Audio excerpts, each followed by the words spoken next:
out of the blue, my 9-year-old son, Nick, was diagnosed with pediatric cancer.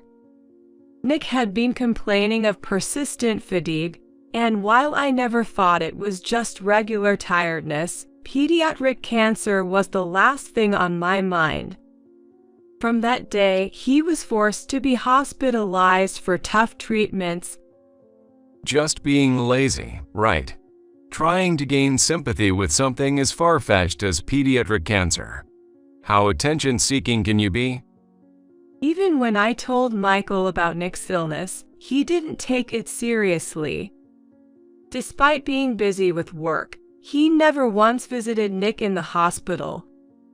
My mill, Susan, insisting that housework is the wife's job, never lifted a finger to help and only complained. Then, one day, Susan and Michael, who had never visited before, came to Nick's hospital room. You know, cancer can be cured with vitamins, right? Excuse me. I found lots of stories online about miraculous cancer cures with vitamins. Like, stage 4 cancer disappeared in a week. So, I'll cure our Nick's cancer. He took the orange juice Nick was drinking, threw it over his head. I'm going on a week-long spot rip with your grandma. Make sure you're cured by the time I get back. Shocked by this unbelievable event, both Nick and I were speechless. After they left, Nick burst into tears, relieved from the fear. Cure cancer with vitamins? What is that even about? And who throws liquid on a sick person seriously? Filled with incredible anger, I decided to get back at them. Little did they know, a shocking truth awaited them a week later. I married my first husband, David, when I was 26. He was 4 years older and had been my tutor when I was preparing for high school. After I started working, we reconnected as colleagues. They gradually moved from reminiscing to talking about the future and got married. That's the background of the situation. The following year, Nick was born. Just as our new family began its journey, David passed away due to illness. He had felt fatigue but didn't seek medical attention due to work. One day, he collapsed at work, and upon examination, it was discovered he had cancer. He started treatment immediately, but the disease progressed rapidly, and he passed away 3 months later. Years later, I remarried my current husband, Michael. Initially, I worried about how Nick and Michael, not related by blood, would get along. But gradually, they grew closer, and one day Nick asked if he could call Michael Dad. Surprised, Michael and I exchanged looks, but we knew this was our answer and considered marriage seriously. Our meeting with Michael's parents went smoothly, and they adored Nick as their own grandchild. It was Michael's first marriage, so we invited family and close friends for a wedding ceremony. You would have thought I'd have 2 weddings. I joked with my friends. It was a heartwarming ceremony. However, the seemingly happy in-law family had its issues. Michael's younger brother, who married before us. Michael had moved out when he started working. Marriage was unthinkable, it seemed to be his favorite saying. And his serious brother-in-law decided to take over his parents-in-law's family, got married, and lived with them in the in-laws' house. My mother-in-law, Susan, seems to be at odds with my brother-in-law's wife, Alice, and her complaints about Alice always enter into the conversation, which made me uncomfortable. I didn't want to take sides based only on her complaints, nor did I feel right asking Alice about it. So, I mostly nodded along and ignored her rants. But this seemed to encourage her to increasingly intrude into our home. She started staying over for various reasons, and before I knew it, she was staying over half of the month and eventually moved in with her belongings. She began acting as if she owned the place, and her attitude towards me and Nick changed. At first, my mother-in-law was kind and understanding to me and my son. She began to say sarcastic things that were not important to us. Before remarrying, I was working part-time, getting by with the help of David's estate. Even after remarrying, I continued working part-time, albeit less frequently, to contribute a little extra. Considering Nick's future, having more money is always better. However, Susan implied that my working part-time meant Michael wasn't earning enough and kept telling me to quit. After all, you're a mom and should prioritize parenting. I've never once neglected Nick because of my job. We've managed just fine together. But then, Susan started making snide remarks to Nick. You're the reason your mom struggles. Your new dad even feels embarrassed about you in public. She blamed Nick for making Michael feel uncomfortable and started forcing him to do middle school level workbooks, which were too advanced for a child in lower elementary. He hasn't even learned the basics, and she's making him do middle school workbooks. Of course, Nick couldn't answer any questions and ended up crying. She'd even take away his meals, saying his crying was annoying and that boys shouldn't cry so much. Gradually, Nick became afraid of her and started avoiding being alone with her. What an unlovable brat. He lacks cuteness because he doesn't get enough motherly love. What kind of parenting is this? She said it so that my son could hear her, so my son would often say sorry and apologize to me. It must have been hard for him that I was being blamed because of him. If I confronted Susan directly, she'd take it out on Nick, so I gradually became unable to voice my opinions. But considering Nick's welfare, I couldn't stay silent.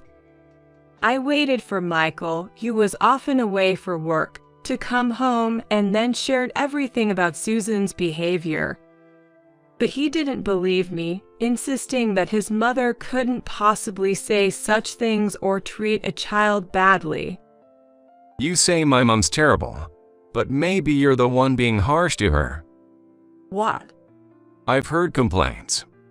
You can handle the housework properly. Since we can live on my income, just focus on the house and stop working outside. I was baffled. I'd been told to quit my job but had never forced housework onto Susan. In fact, I had never seen her do any housework. She'd just sit around like the lady of the house, ordering me around. She complained about the seasoning of meals, but I'd never had a chance to taste her preferred seasoning. How could I guess flavors I've never tried? I'm not a mind reader.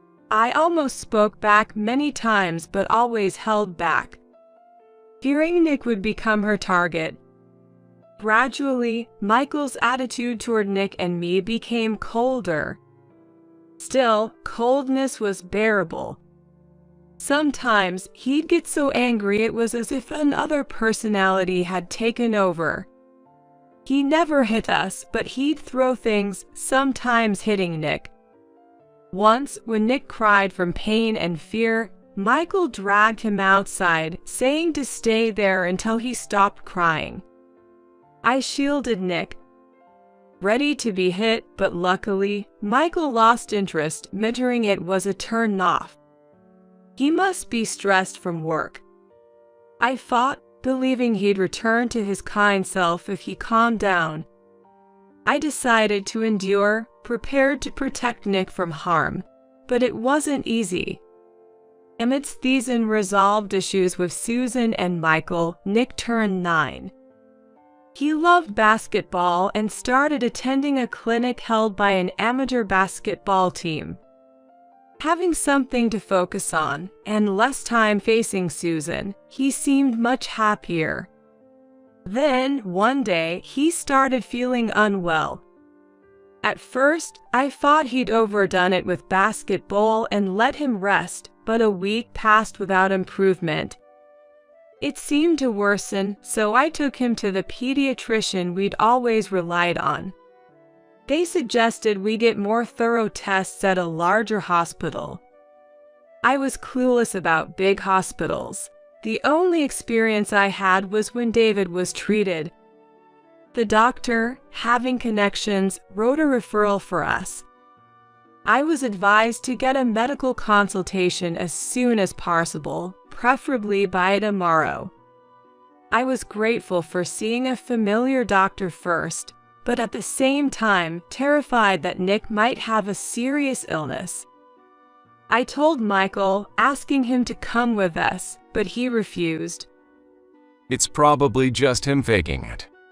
Did something happen at school? If you believe everything a kid says, no amount of money will ever be enough. Big hospitals are expensive, right? Cover it with your part-time income. I've heard of kids using sickness as a way to rebel against their parents. But would a child fake being sick to the point of not eating well and continue it for a week? Even adults find it hard to fast for a week to make a statement. It requires extraordinary determination. In any case, Nick's illness lasting a week surely meant something was wrong. I had no issue paying with my part-time income and declared to Michael that I would take Nick to the hospital alone. He just responded with a dismissive "do whatever you want," and was visibly upset that evening. The next day at the hospital, they prepared for the worst-case scenario. When I asked the doctor what that meant, they said pediatric cancer. Symptoms can be similar to a cold, including abdominal pain or sudden weight loss. They asked if I had noticed anything unusual, and Nick revealed he had been experiencing joint pain. When I asked why he hadn't mentioned it, he said he didn't want to worry me more or have me face unpleasant comments from Michael and Susan. I felt terrible that he was suffering yet worried about me. Perhaps if I had managed things better with Michael and Susan, I would have noticed the signs of Nick's discomfort earlier. As I reflected on my shortcomings, another shock hit me. Nick's illness was an early symptom of pediatric cancer. He had to be hospitalized, and while preparing for his stay, I informed Michael and Susan. Pediatric cancer. A worthless burden that costs a fortune. I won't pay a dime. Cancer hereditary, right? David died of cancer, didn't he? Thanks for passing on such a great legacy. Michael added coldly. Their heartlessness was beyond belief. Cancer treatments can be quite expensive. Susan was only worried about the cost. Michael even said in front of me that the treatment expenses would come out of my part-time income. I couldn't stand being around these foolish people any longer, so I quickly left for the hospital where Nick awaited. Nick had to give up basketball, which he loved, and his enjoyable school life to focus on the treatment. Fortunately, the pediatric ward had a school, so he wouldn't fall behind in his studies. But seeing other children in much worse conditions was a shock to him. Will I end up like them? Will I never play basketball again? I wanted to become a star player to make your life easier, Mom. He felt guilty for burdening me with his illness. It's said that a patient's mental state can influence their condition, so I was advised to avoid making him feel like a burden. I've never blamed him, but maybe my worry showed. Maybe I unconsciously emitted an aura of anxiety that he picked up on. I resolved to bolster my spirits and encourage Nick, who was becoming increasingly disheartened. There were times he cried out, wishing to die rather than getting better. The side effects were so painful that it seemed unbearable. They say even adults find some cancer treatment tough, to the point where they feel like giving up. I thought I understood the hardships of cancer treatment from David's experience, but he hadn't undergone extensive treatment. In reality, I only thought I knew. You can say anything with words. But I wanted to truly support Nick. I sought opportunities to hear from those who had experienced similar situations. We were introduced to a college hospital where I met a student who had survived pediatric cancer. I listened to the person's story and asked what words were painful and what words made him or her happy. And what they wished to hear was incredibly helpful. Despite our struggles, neither Michael nor Susan visited Nick. Frankly, their presence would likely dampen our spirits, so their absence was preferable. However, a bit of concern when I returned home for Nick's clothes would have been appreciated. Back at the hospital again. Aren't you my wife? Why are you neglecting our home to do this? The rare times he spoke to me were just to berate me for prioritizing Nick over being a good wife. Whether at the hospital or home, there was never a moment of peace for me. I was constantly on edge, barely getting by on sheer willpower. Amidst all this, my father-in-law, Bob, was the only one who consistently came to visit us. His care for Nick and me, and our light-hearted conversations, allowed us to momentarily forget the harsh reality. I can't be more grateful to Bob. It was also a joy to see Nick, who usually seemed uninterested, smile more whenever his grandfather visited. Bob once confided in me that he had lost a close friend to cancer. Having witnessed the burden on the caregiving family and his friends struggle with harsh treatments, he expressed a desire to help us in any way he could. Just knowing his intentions was enough for me. I wish that Michael and Susan, who I live with, could have even a tenth of Bob's compassion. But expecting something and being let down hurts more, so I decided not to hope for anything. One day, Susan and Michael, who had shown no interest in Nick's battle with illness, came to his hospital room. How long do you plan to run away from home like a teenage rebel? The house is a mess because you're not there.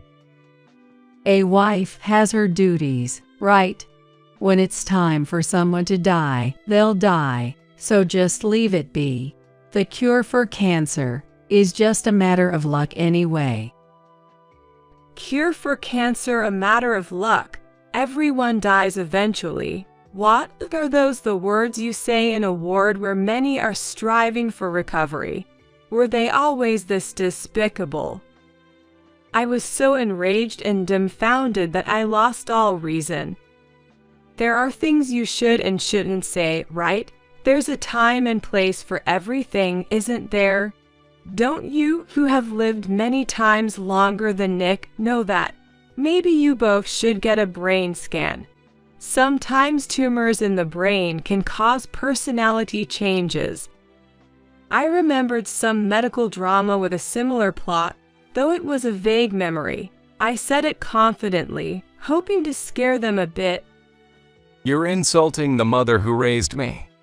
Your son's weak and got cancer because of your poor parenting, right? I read online that cancer can be instantly cured by just taking vitamins. I'll cure him. Michael grabbed Nick's half-finished orange juice and poured it over his head. It was a move so unexpected that I couldn't intervene. Nick and I were so shocked that we could only stand there, stunned. Michael and Susan pointed and laughed at us. I'm going on a trip with Mom. If your stupid son's illness isn't cured by the time we return, who knows what we'll do. Keep that in mind. Make sure you clean up the house by the time we're back. They left the room after their one-sided tirade. As the tension eased, Nick burst into tears, overwhelmed by fear. The nurses rushed in upon hearing the commotion, busying themselves with cleaning and changing the sheets. Meanwhile, Nick and I waited in an empty room. I apologized to Nick for making our supposedly normal life, especially our home, a place of fear for him. I regretted my naive hope that reducing contact with Susan could somehow make things better, and for enduring these past years, I apologized to Nick.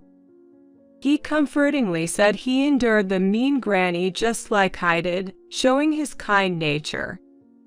I vowed to exact an unforgettable revenge on Michael and Susan for their cruel words to Nick. About a week after making my vow of revenge, Michael called me. Hey, why can't I get into my own house?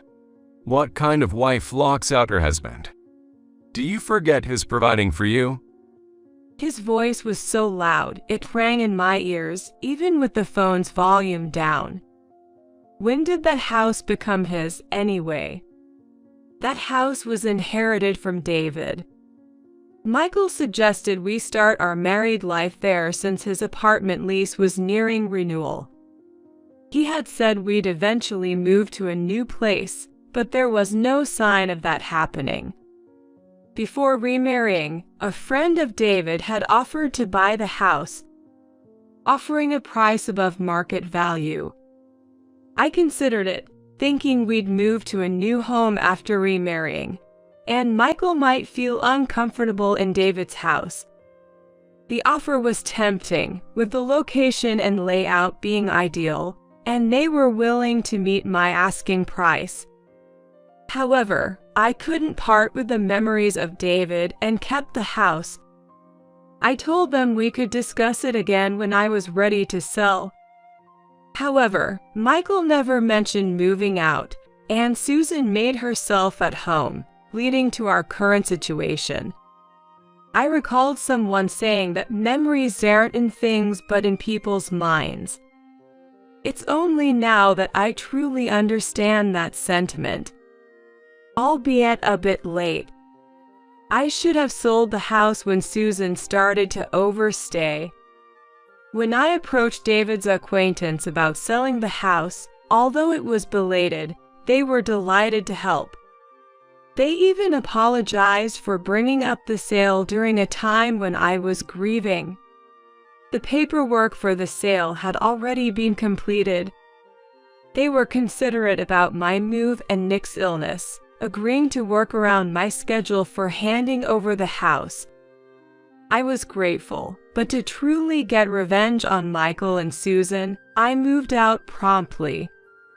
I sent Michael and Susan's belongings to their family home, charging them for the shipping. Nick and I took only the essentials and had already moved into our new place. When Michael kept insisting it was his house, I reminded him it was inherited from David and belonged to me. He was momentarily taken aback but quickly retaliated. Even if it's true, you had no right to make decisions without consulting me, who lived there with you. I paid for the maintenance, so it's my house. Living in the house, we also faced issues like poor water flow and faulty toilets, signs of deterioration. He argued nonsensically that because he had paid for some repairs, the house belonged to him. I ignored his reasoning and declared my intention to divorce him. Hearing our conversation, Susan interjected. What an ungrateful woman. After accepting you, a remarried woman with baggage, as a daughter-in-law, you want a divorce? Women like you are a nuisance wherever you go. I'm saying I'll disappear from your lives, which should make you happy. Why not just agree to the divorce? You should be relieved to see me go. be honest for once." Caught by the truth, Susan fell silent. I didn't think this gave me the upper hand, though. I had to be extra cautious and not give them any advantage. When I discussed selling the house, David's acquaintance asked if something had happened. I confessed that I had planned to sell the house inherited from David once I found a new place to live with Michael. However, that was delayed due to his procrastination and Susan's domineering presence. I had given up on mending my relationship with Susan long ago. I admitted my indecisiveness in hoping Michael would return to his former self. The acquaintance, after hearing everything, sympathized with our situation and introduced me to a competent lawyer. The lawyer, very supportive, assured me we'd pursue a divorce that would lead to happiness for us. I initiated the divorce through the lawyer, and Michael eventually agreed, finalizing it. There was a reason David's acquaintance was so helpful. They were executives at a company that did business with Michael's employer, and Michael was the responsible officer for that account. When they requested a change of personnel from Michael's company, he was summoned by his boss, who demanded to know what offense he had committed. The company didn't want to lose a major client. Michael, clueless, denied any wrongdoing. However, upon further investigation by his boss, it was revealed that Michael had a bad reputation, and his colleagues confirmed he had been cruel to his stepson. I heard that Michael was going around telling his colleagues and subordinates that his stepson was weak, stupid, and useless. Just recently, he boasted about curing Nick's supposed pediatric cancer by pouring vitamin-rich orange juice over his head. A subordinate checked the website Michael mentioned, finding it suspicious and linked to a scam recently exposed in the news. The organization Michael was involved with turned out to be the seller of so-called miracle water at outrageous prices. When he was severely reprimanded by his boss, he defiantly responded, "Does it matter to the company what I do to the kid? It's none of your business." He even bragged about how he had disciplined Nick. The company pointed out his behavior deviated too much from normal societal standards and told him it was too risky to keep such a person employed in this day and age. He was fired. Later, he heard rumors that an executive at a client company was acquainted with me. In reality, the person was a friend of David, but rumors often get twisted. Panicked, Michael sought my help. He showed up at my workplace, unaware of my new address. It turns out David's friend had been making moves, complicating his efforts to find a new job. Even without their interference, he would have had to explain his firing from the previous company. There must have been a significant reason for it. I told Michael, who only came to me when he was in trouble, that he got what he deserved and turned him away. Susan had nonchalantly returned to her family home, but there was no place for her anymore. When I decided to divorce, I made sure to tell Bob, who added at Nick, everything that had happened.